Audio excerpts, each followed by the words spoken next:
There were many ways to be human.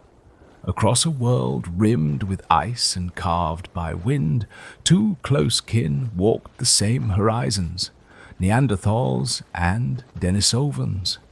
They met where glaciers sighed and rivers braided into silver threads. They learned the shapes of the same constellations and the moods of the same storms. Their bones tell us they were different, faces shaped by deep ancestry, bodies tuned to harsh climates. But their stones, fires, and journeys say something simpler. They lived, they adapted, they endured, together and apart. In the West, Neanderthals honed a language of stone, rhythm steady as a heartbeat, strike, rotate, strike, bringing edges to life from dense cores. In the East and high places, Denisovans read thin air like a map, moving across altitudes where lungs burn and the sun bites cold. Between them stretched forests of larch and pine, chalk cliffs, karst caves, frozen rivers and seas that sometimes closed with ice and sometimes opened into dark, living water. Coexistence did not mean sameness. It meant overlap, encounter, exchange. It meant that on a ridge where snow peeled away like smoke, one tribe might watch another from a distance, weighing risk against hunger, curiosity against caution. It meant that in cave soot and ochre, handprints could echo across bloodlines. It meant that a jawbone tumbled in a far-off sea cave, or a finger bone in a mountain grotto could carry markers of both lineages, proof that meetings were more than fleeting. We imagine the first moments as silent and searching, one group cresting a drifted ridge, another pausing mid-step, spears angled toward the earth. The wind took word before they formed, so meaning traveled by gesture, the open palm, the lowered spear, the shared look toward a herd drawing a line across the snow. Perhaps an exchange began with a single tool, passed hilt first, perhaps with a small fire tended together in a windbreak built from rimed branches. Shared needs drew close what the ice tried to keep apart. Their challenges were elemental: cold, height, distance. But every hardship taught a method. Neanderthals learned to shelter heat inside stone rings and to make smoke pull where air wanted to pool. Denisovans found the thin pathways across high plateaus, where the lungs adjust and the heart quiets into a high cadence. In winter nights, both studied the sky the way one reads a river, knowing where the currents of the stars would pull the season. And then there was water, the frozen kind that cracked like glass under a step, and the dark kind that ran under ice, harboring fish and driftwood. Both peoples learned to find the breathing holes and to move weight gently across black ice. Both watched sea ice leads for the flicker of life. Both listened to the ice the way one listens to a living thing.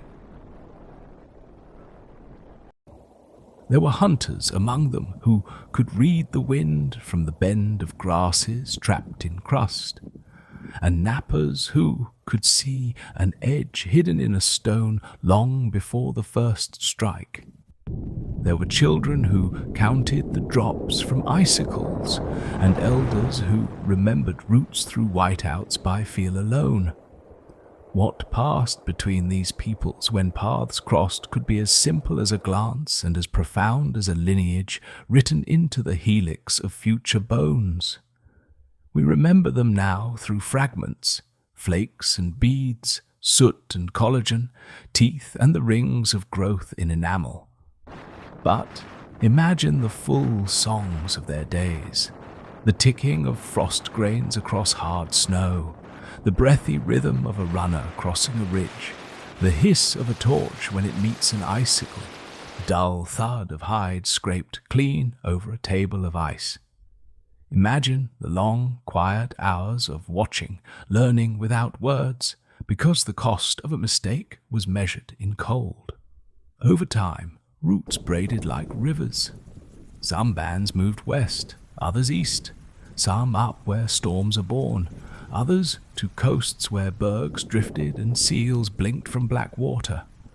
The world remained the same in its cycles and newly different in its combinations. Stone edges changed hands, fire-making tricks crossed ridges, habits followed families, and families were not always of one kind.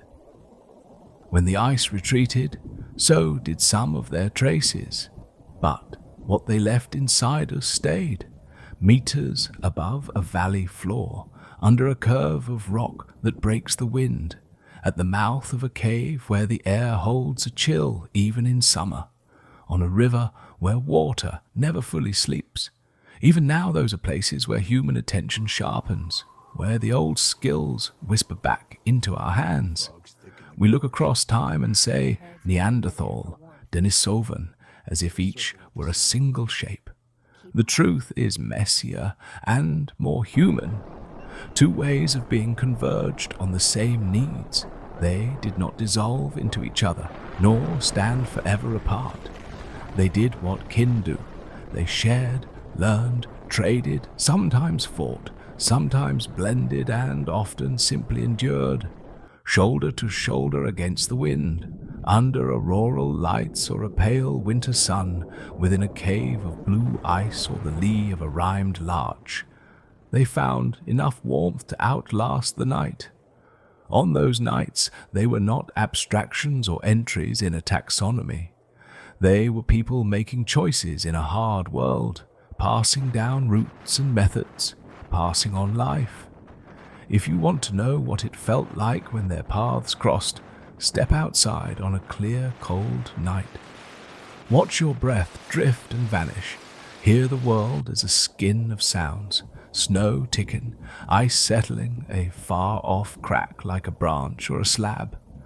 Then picture shapes on a ridge, pausing as you would, weighing the same things you do. Trust, hunger, distance, time. In that moment, you're close to them, closer than bones and stratigraphy can say. Close enough to feel how many ways there were to be human, and how the wind speaks the same in every throat. They walked on. We walk after.